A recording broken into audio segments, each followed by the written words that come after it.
Hello, welcome to the Amateur Artist. Today's video will be taking a shallow dive into the Bouvier affair.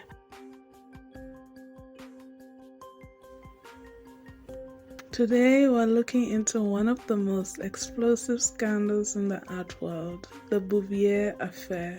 It is a story of billionaires, masterpieces, and a betrayal that rocked the global art market. At the center of the scandal are two men, Dimitry Rybolovlev, a Russian billionaire and an art collector, and Yves Bouvier, a Swiss art dealer who was once known as the king of freeports. Their relationship began as one of mutual benefit, with Bouvier helping Dimitry amass a multi-billion-dollar art collection. But as we'll soon see, things took a dark turn. Bouvier was more than just an art dealer. He was Dimitri's confidant, his art whisperer. Over the years, Bouvier helped him acquire some of the most coveted pieces in the world, Picasso's, Modigliani's, Rothko's, just to mention a few. But what Dimitry didn't know was that Bouvier had been allegedly overcharging him by millions of dollars. Bouvier was allegedly inflating the prices of these artworks, sometimes by millions of dollars. For example, Bouvier bought a Mark Rothko painting for $80 million, then sold it to Dimitry for $150 million. And this wasn't just a one-time thing. Dimitry claims Bouvier overcharged him by nearly $1 billion across multiple transactions. When Dimitry discovered the scheme, the fallout was swift and severe. Lawsuits were filed in multiple countries, namely Monaco, Switzerland, France, and Singapore, each one revealing more about the complex web Bouvier had woven. The legal battles became a global sensation, drawing attention from media, art lovers, and financial regulators alike. Bouvier, of course, denied any wrongdoing, arguing that he was simply taking advantage of the free market. But the courts were not so easily convinced. In Monaco, Dimitri's legal team accused Bouvier of fraud, breach of trust, and money laundering.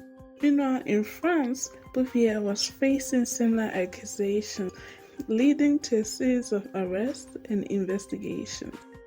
During the legal battles between Dimitry and Bouvier, Dimitry was alleged to have exerted undue influence over Monaco's legal and political systems to gain an advantage in his legal disputes. There were leaked text messages between Dimitry, his lawyer, and various high-ranking officials in Monaco, including Philippe Namino, Monaco's Minister of Justice at the time.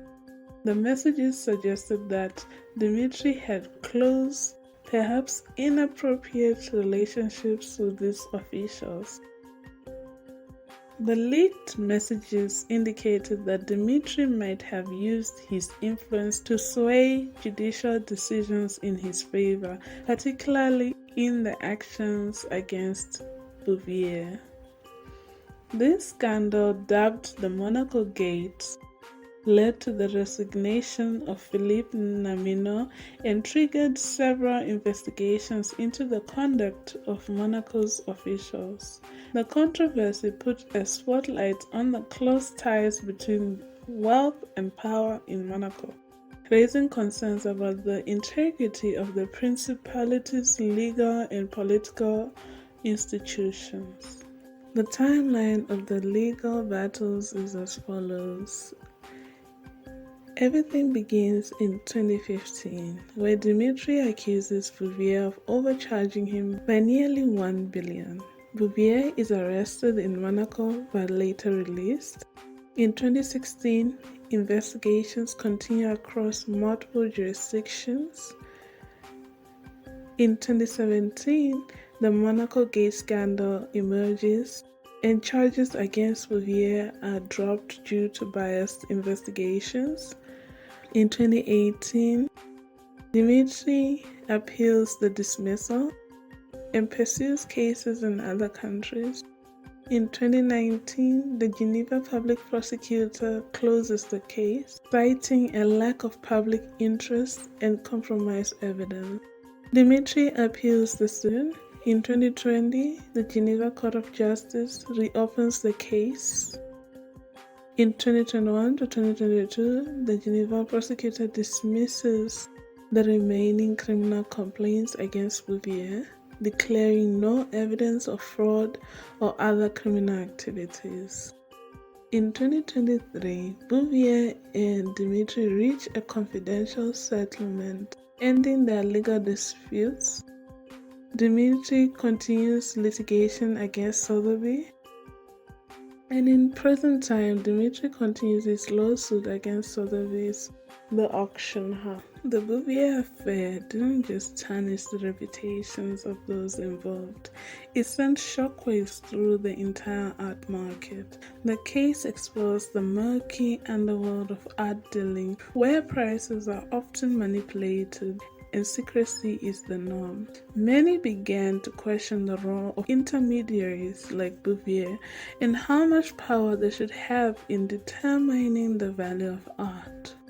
In the wake of the scandal, there were calls for greater transparency in art transactions.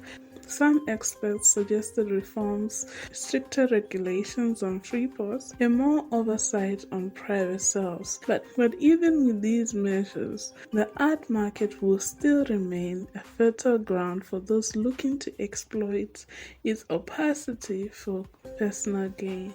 As the legal battles are still ongoing and the full consequences of the Bouvier affair are yet to be seen, one thing is certain: this scandal has forever changed the way we look at the art world.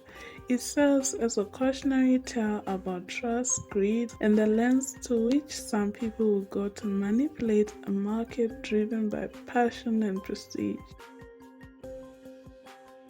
The scale and sophistication of Bouvier's actions present a significant breach of trust placed in him by his clients, but some call it just a clever strategy. Let me know what you think in the comments. If you enjoyed this video, don't forget to like, subscribe, and hit the bell icon for more deep dives into the fascinating world of art. Let us know in the comments what other art scandals you would like us to cover.